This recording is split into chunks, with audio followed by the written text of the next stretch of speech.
People from Yonkers Voice. Once again, we're here with the Mayor Richard Thomas of the City of Mount Vernon. We came here today to find out what's going on and to let you know, people of Mount Vernon, that regardless of what you see, regardless of what you hear, Mount Vernon, New York is moving forward. Thank you, Mayor Thomas. Thank you for having me on. And, look, despite what everybody believes, Mount Vernon's moving forward and we're moving far ahead. We're playing a lot of catch up, but the key is the people are being served. And right now, the people are being served a very cold dish of some form of something. I don't even know what to call it, but it's a shame that the comptroller of our city has managed to increase our bills that are past due to over $1 million. Now, Mayor, $1 million. Well, in the last, 7 years, 5 years? How was the increase? So, look, we had a controller before that I didn't see eye to eye with, but this controller that we have now, I can't even find a way to talk to. The bottom line is she's wrong for what she's been doing. She hasn't paid the bills since she's gotten into office, and the numbers have only gotten worse. So bad that toilet paper in the senior center, the vendor won't even send toilet paper for our seniors. This is an area of just completely unknowns, and we have to do everything we can to bring the controller to court and hold her accountable for not serving the people. Mayor, are you telling us that toilet paper become a priority one issue in the city of Mount Vernon? Toilet paper is priority number 1 and 2, and that's not going to change for me or the seniors that are being disrespected and not served. All the children that are in our buildings, or the police department that's dealing with it, or here in City Hall where we have a paper shortage as well. It's just, to me, it's criminal the way this is being conducted. It's just, you don't hurt people that need help. And our job in government is to protect the people. And that's what I've been doing, and I'm not going to stop doing that. But the bottom line is the comptroller has created a terrible situation, and we're taking every step we can legally to protect the people of our city. Well, I'll tell you what, in our social pages, we heard about it. We also know that the current controller, she's in her office, in her job since December, well, actually January of 2018. When she went in, the outstanding bills was about $100,000 and some thousand. $100,000, Somehow, 8 months later, 10 months later, over 1.2 million. Yeah, tenfold. Doesn't make any sense. Do you think there is some type of sabotage here? Well, of a group of people in order to undermine the work that you're doing for the city of Mount Vernon? the numbers confirm that there is sabotage and that there's a massive conspiracy to undermine the bright vision I have for the people of Mount Vernon. And not only do the numbers now tell a story, we have a couple of court orders that specifically say political animus and sabotage is what's holding the mayor back. And you don't have to look too far to find examples. Look at Memorial Field. We were going to conduct tests to determine what was illegally dumped there, and we got blocked by the council. Think about just paying for toilet paper for seniors and children in the community, and the controller won't even pay the bill. It doesn't matter. Anything that's going to benefit the people, they stop. The City Hall obstructionists. They're very much like a hydra of obstruction. You stop one thing, and then two more problems pop up because they find some new low to go to. But you know what? Look, I'm not going to stop fighting the good fight for the people. And that's why, we've had so much progress to this point. And we're going to keep moving the city forward despite their obstruction. But Mayor, I think it's very important to make it clear to the people of Mount Vernon, to the people around, because at the end of the day, the mayor is the head figure of the city of Mount Vernon. Regardless of who's blocking you, if things are not getting done, they're going to see it as a reflection on you. You're not doing your job. So it's important to understand how this works, that you might have the best intentions of moving Mount Vernon forward, and you will, but Mount Vernon would move forward much quicker if you were not being sabotaged and blocked from doing the things that you think necessary. And this is where I want to emphasize. We put out a budget that works for the people of our city, a budget that invests in the city, fixes our roads, sidewalks, streetlights, but more importantly, it provides the programs for our kids and our seniors. We've done a lot of that by working with untraditional allies and partners, from the hospital to businesses in the community. But what I really want to emphasize is, you can't do anything without a budget. Mount Vernon has not had a capital budget since 1987, since Ronald Blackwood was mayor. The last parking spot we built as a city was across the street from City Hall, which covers the train track, that parking lot. Ronald Blackwood was mayor.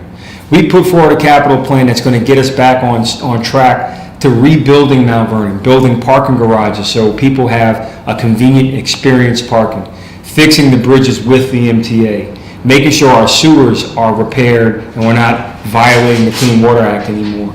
But if we're told we can't use the budget that we have, and the comptroller and the council is going to keep it behind a plated glass, treating our community like second-class citizens, no toilet paper, for example.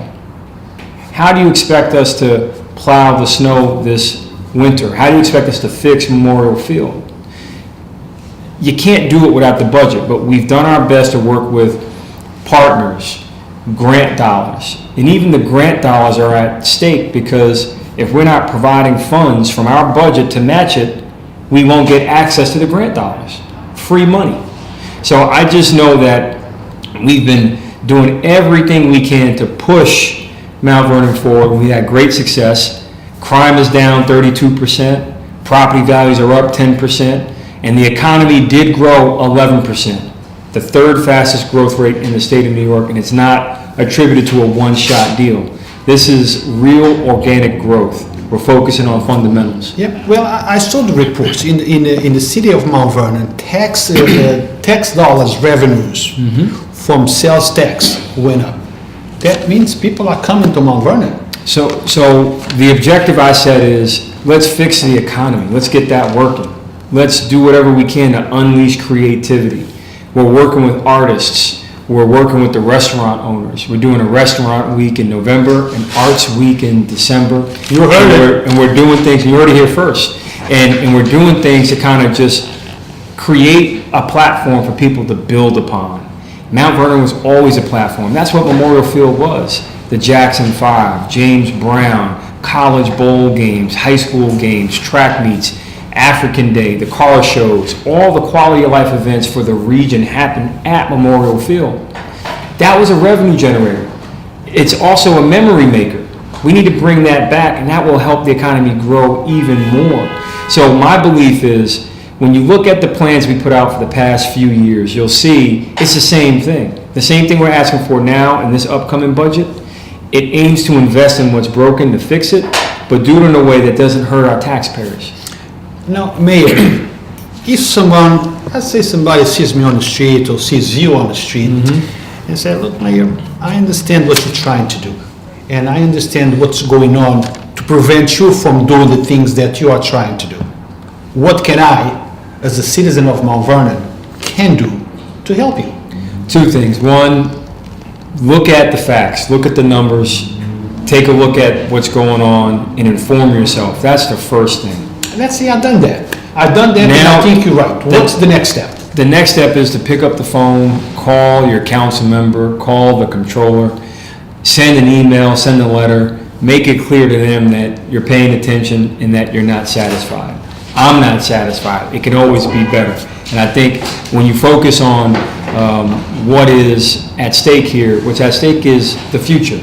And you have to know that I'm fighting for a future where grandparents and children can have a safe place to, hang out, enjoy themselves, exchange information, be it knowledge or wisdom, and have a great time. That's what families are supposed to do. But if this city is not in the business of serving families, then we really need to rethink what we're doing.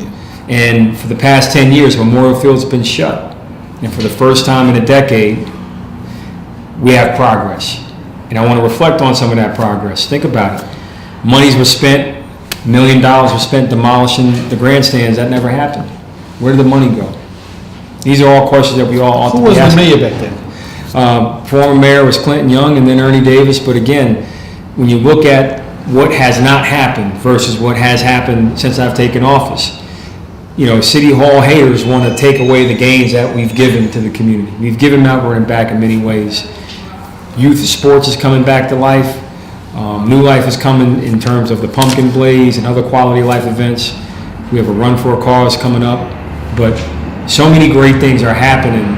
And the people out there that are asking how to help, get involved. Do join one of the events that we're doing. And just know that there are people out there that are going to be seeking your time or your support to stop us from serving you. And just see through it and know that there are hidden agendas. There are people out there that are sabotaging us and working against the people right now because all they want is power, money, and some selfish form of respect. Now, Mayor, let's talk about the strategic point of Mount Vernon. How many train stations we have? About the dock that you're talking about building, the new beach that might come to the Mount Vernon, all these things that make City of Mount Vernon the right place to come and invest. So Mount Vernon, my vision for Mount Vernon is very simple. It must work for you. It must work for the people that live here, that work here, and people that want to raise their families here. I see Mount Vernon having everything it needs, from transportation, 3 Metro-North train stations, 2 subway lines that terminate here, so 5 points by rail. We have 6 highways, 9 bus lines, and we have an industrial port. We're working now to make that port have a ferry go from Mount Vernon around Target to City Island, or from Mount Vernon's Target to LaGuardia Airport in 30 minutes. That will drastically cut down on traffic to LaGuardia Airport, as well as traffic to City Island. It'll create a great scenic ride. It'll create jobs, new revenue for Mount Vernon by having new parking garages built, but also shops and retail along the corridor where the ferry will locate. This is something that we must do because we cannot keep going to the homeowner or the property taxpayer and say, dig deeper in your pockets. We have to create new economies. And we've done that, but we need to now work with the council and the comptroller to invest in cleaning up the waterfront, implementing the plan that we developed to create this new possibility right now. And it's possible. The port is there.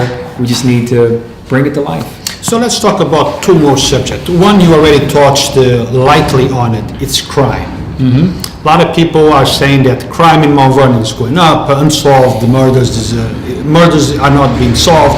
I know for a fact that actually crime is down. So, numbers. You kill fiction with facts, and the fact is crime in Mount Vernon is down by 32%, hands down. And that's not a surprise. It's because of the hard work and dedication by those in law enforcement, from the police department, the men and women that have been ignored and taken advantage of by past administrations. I work for them just as much as I work for you. And I'm not going to stop working for people, ordinary people, because that's who ultimately matters. And what I can tell you is this. We are very blessed and fortunate to have a dedicated force and partners with the ATF, FBI, the DEA, and other partners of law enforcement to make sure that we just solve crime before it happens. But more importantly, we invest in the community side of solving crime, meeting that need, helping people gain access to food. Every other week we give away about 25,000 pounds of fresh produce, free food to hundreds of families. Close to 1 million pounds of food we've given away since I've taken this initiative up in the past year. Think about that. People are literally picking themselves up, rising from their fall. And that's what government ought to do. And there are more things that we've done to help meet people where they are with pop-up block parties. And if you recall, when people of color were getting shot almost weekly by law enforcement throughout the country, we were having parties in our street with law enforcement. President Barack Obama recognized the work that we were doing, invited us to the White House to celebrate. These are the things that we've done during tremendous times of change and transition, and we moved the needle, building trust on both sides of the badge. So it ain't perfect. I'm not satisfied. It can be better, but the numbers show that we've had a major impact, and I'm very proud of that. What about education? How is education in Mount Vernon? Education is the key. It's the only weapon to really change the world.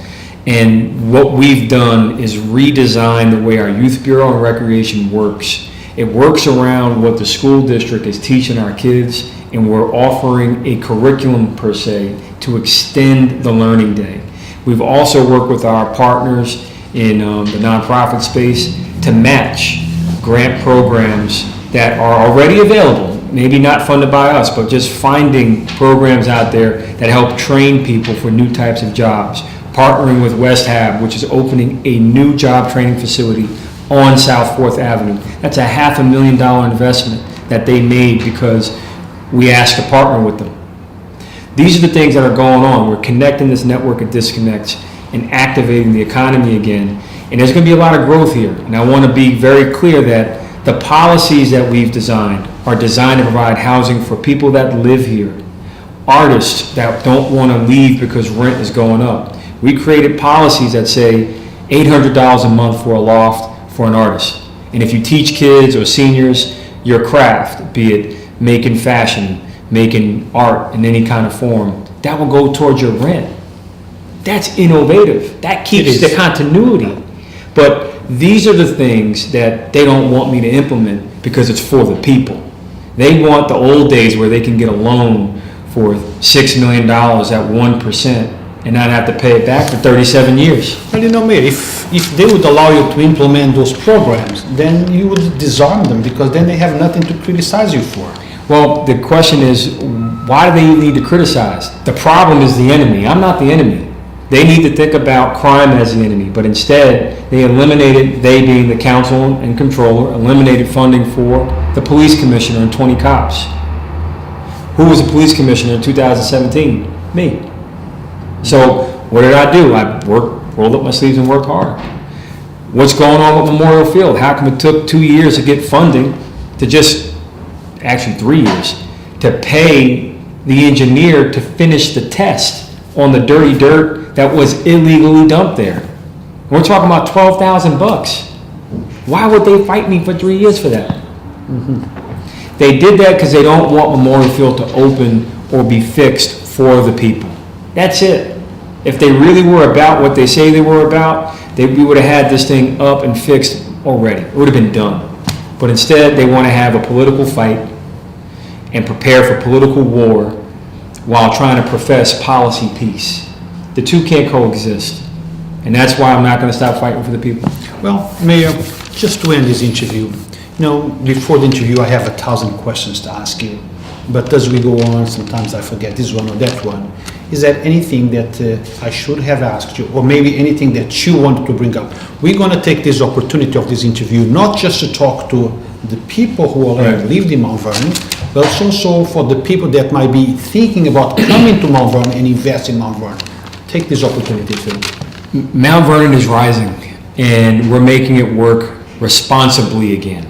And when you look very carefully and closely at the change management that we've implemented, know that we're putting in a whole new system where there's never been a system but pure politics, pure patronage for a quarter century.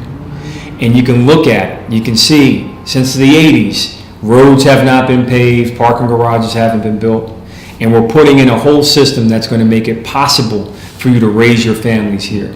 You're not going to have to live with fear that taxes are going to attack you because guess what? We're building new economies, and there's a lot of data to support that. And this is just the beginning. My recommendation is to get in now and join us this weekend on Saturday, October 27th for our Run for a Cause right here at City Hall at 1 p.m.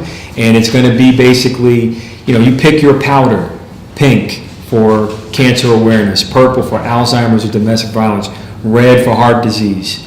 And then, you're just going to douse yourselves in the powder and run for a quick 1K run to Hartley Park, where we're going to have our pumpkin blaze starting at 4 p.m. And the pumpkins, we have about 1,000 pumpkins. Some of them were donated by organizations in the community, but largely they were paid for by the Deputy Commissioner and Commissioner of Recreation, who hopes to get reimbursed by the Comptroller. But these pumpkins were carved and designed by community members, kids, families. And that's what Mount Vernon's offering. It's offering an opportunity for families to thrive. And my belief is that, it's the people that I'm responsible for. It's the people that I'm working for. And if you want to be included in the future and know that you don't have to worry about the attacks on your wallet or on your family, Mount Vernon is a place to come, despite all the noise that you hear about out in the media. But the bottom line is, people just get to know the facts, take a look at what we're doing, and see that once you start calling the controller, you call the council, there are some great things that will happen, because they're going to understand that it's the people. And the lies that they're telling, the false propaganda that they're spinning about money's going toward lawyers or just some other area, that's exactly what it is. It's false propaganda to distract us from doing the work for the people. On that note, we will end this interview, and you guys, as you all know, Yonkers Voice is always focused on things that matter to you. Until next time. Thank you, Mayor. Thanks. Check it out.